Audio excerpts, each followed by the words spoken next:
Hundreds of volunteers traveled to Mississippi in 1964 to teach basic literacy to African Americans during the Civil Rights Movement. One of those volunteers, Sandra Addix, shares her initial impressions of Hattiesburg. Hattiesburg was very much segregated. And there was the black community with the black businesses, and there was the rest of Hattiesburg. And I didn't go much into the rest of Hattiesburg.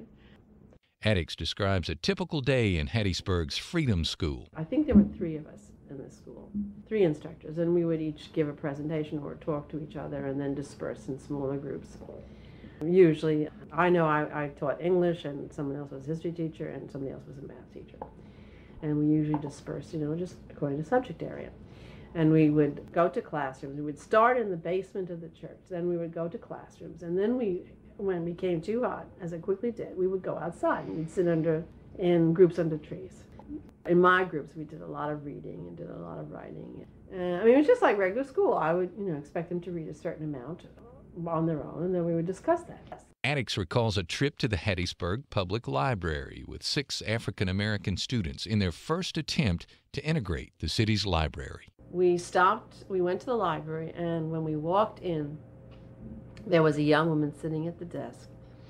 And this is the first time in my life I had actually seen this happen. Her eyes rolled to the back of her head when she saw us come in, the 6 students. And we went up to the desk, and the students said, "We want to get library cards." And she immediately called her supervisor, who came out and started berating the students. And I didn't say a word because I didn't think that was my place.